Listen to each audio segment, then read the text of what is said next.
Hi, guys. It's time for BGMC.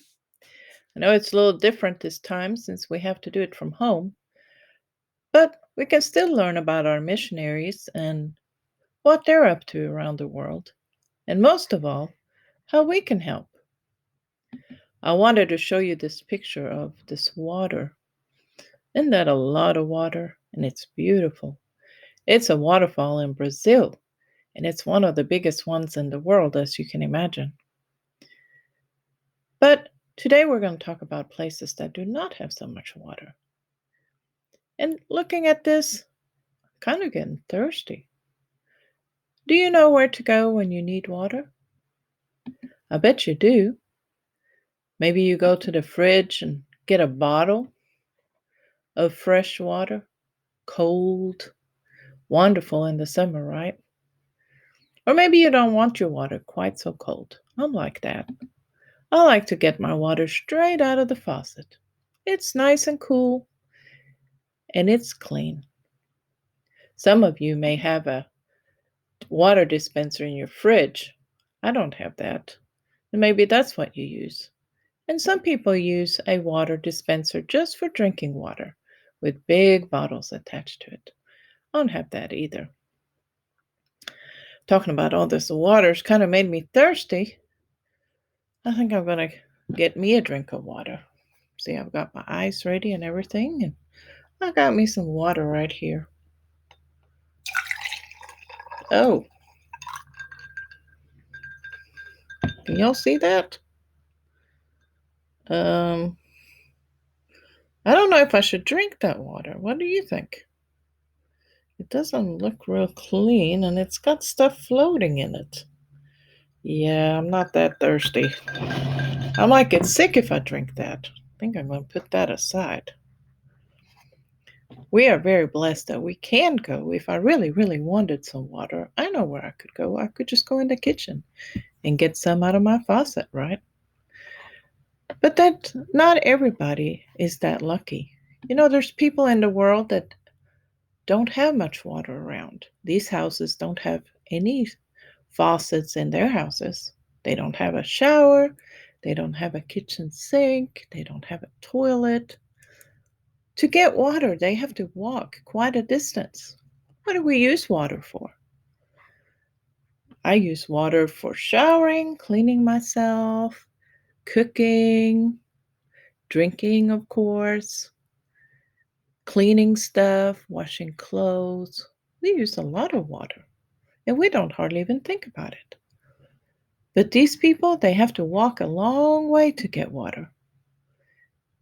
See, they have to take a container of some sort and walk and pick up the water and go home. And they don't even get a lot of water. So it'd be hard to have enough water for all the stuff we're used to. Often it's the kids that get that job of carrying the water. Would you like that job? I bet it's hard. It looks hot and it looks like it's kind of dirty work. And what's worse, because they have to work so hard to go get water, they can't go to school. Which you might think, oh, well, that's great. Well, not if the reason you couldn't go was because you had to go carry a lot of water back and forth.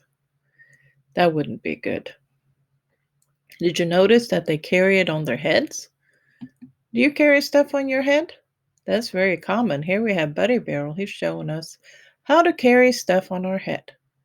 Now, my buddy bucket's at church. I kind of wish I had it here so I could show you. But see how they have a fabric kind of around on their head? I just found this in my drawer. I don't even know what it is. But it's clean. And they put it on their head. And I don't have a bucket. I guess a Kleenex box will do. Let's see if it'll stay on here. I'm not very good at this. Yeah, well, I'd have to practice. Whew, now my hair is a mess. If you wanted to practice, make sure you get permission from your mom and dad. And if you actually have water in something, you probably want to do it outside. The water that they get often comes from rivers. They may have a river nearby. Does it look real clean to you? And they're standing in it. They're standing in their drinking water. Not only that, but ladies are washing their clothes in it. So there's soap, there's dirt. I don't know if I'd want to drink that. Not only that, but animals live in here, like this fish, and hippopotamuses, and crocodiles. Do you think they make the water clean? Can you imagine what they do in the water? I would not want to drink that water, but that's all they have, so they have to drink it. Sometimes the water comes from a hole in the ground. That does not look very clean either. At least it doesn't have hippopotamuses in it, but still. And a lot of the water that they get, well, pretty much all of it, is dirty, has germs in it, and a lot of people get sick from drinking that water. But what do you do when that's all you have? Wouldn't it be nice if we could bring them a nice glass of water? You know, we have missionaries that do just that. There's a group of missionaries that work for Africa Oasis Project. So, as you can guess from the name, they work mostly in Africa. See, the Africa is here in their logo, and there's water. What's an oasis? An oasis is where there's desert all around, no water anywhere to be seen, and suddenly you see water and see how everything grows around it because it wants the water, doesn't it? But they help build water towers. See, Buddy's here sitting by a big water tower that they built. And sometimes they dig wells. In fact, that's what they do most, I think. And they get clean water coming out of the wells. They usually build them at the church or close to the church or Bible school if they have one. But it's for the whole village. Everybody gets to come and get clean water, even if they don't go to their church, because they want to show the love of God to everybody. They even provide buddy buckets so that everybody has something clean to carry their water in. Isn't that cool? Let's watch this episode of Change Agents. You've seen it before, but it has to do with the Africa Oasis Project. So let's watch it again.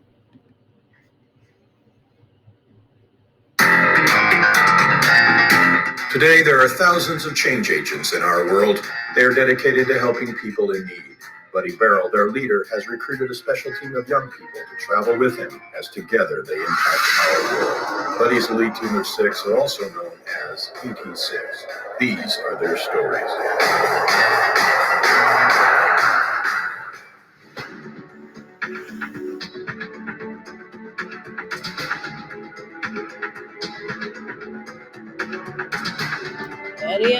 Buddy had already contacted the drillers in Africa. They were waiting. We landed at the Bible school. Many were there to greet us. We all worked hard. Special equipment was needed to drill down deep into the ground to try and hit water. We had to go down to 1,500 feet. Honestly, I was wondering if it would really happen. Then it did.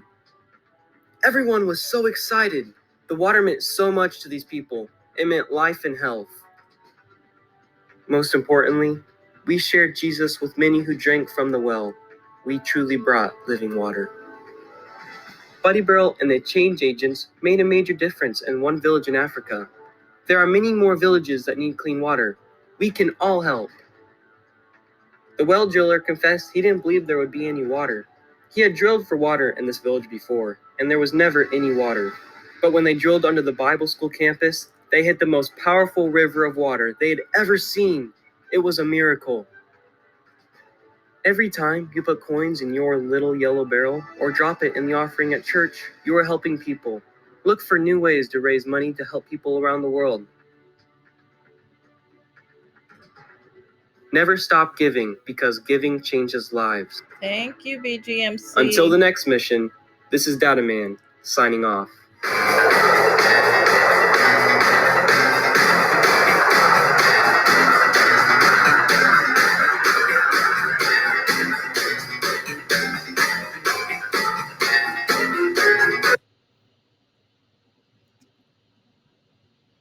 Did you notice how Buddy Barrel was involved with the Africa Oasis Project? We had him sitting on the water tower. There was buddies on the buckets that the people received. And the change agent story about Buddy Barrel going and helping with a water well. That's right. Every time you give to BGMC, you're helping African Oasis Project to give water, clean water, to a thirsty child somewhere. And did you know that when you do, you are actually following one of Jesus' commands? That's right.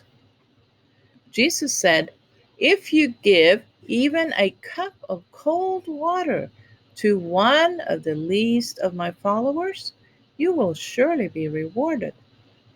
Matthew 10:42. Isn't that nice? Did you know that when you're giving to BGMC, you are actually storing up a reward for yourself? That's pretty cool, isn't it? So now, anytime you go to get some cool, cold water that's clean, I got me some clean water this time. Put a coin in your buddy barrel. Or if you don't have one, you can use a jar, a bottle, anything will do. You could even decorate it maybe. And if you do, send it to me. Send me a picture. I would love to see it. Since we've been talking about Africa, I wanted to show you this game that they often play in Africa. And if you want to make one, you'd need a piece of paper.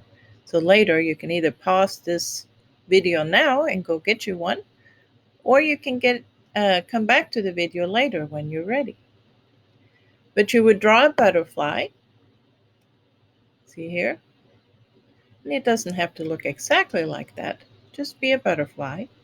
And then I want you to write Pray for Africa Oasis Project on it.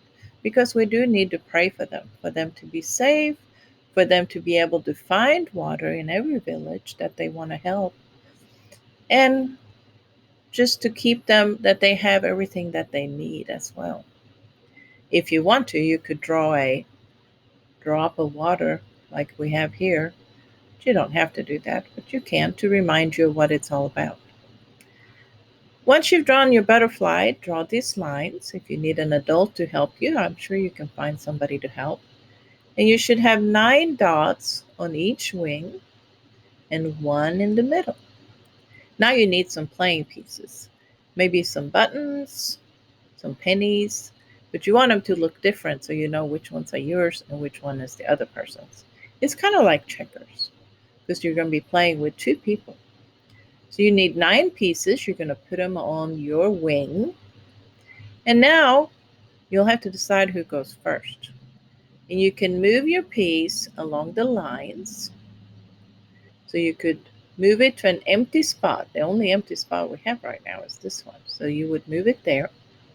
Now this one's empty, right? Now it's the next person's turn. They can jump over your piece. It'd have to be this one because they have to follow the lines. Jump over your piece and land right here. Since they jumped over your piece, they have captured it. So now they're going to take that piece. And that's how you will continue playing, either moving to the next empty spot or jumping over a piece to get to an empty spot. And when you jump over one, you capture it. So the one with the most pieces at the end of the game, when you can't move anymore, that person wins. All right, well, I'll see y'all later. Maybe next time we'll get to meet together in children's church. That would be great. But for now, don't forget to pray and don't forget to save those coins for BGMC. I love y'all. Miss y'all. Bye.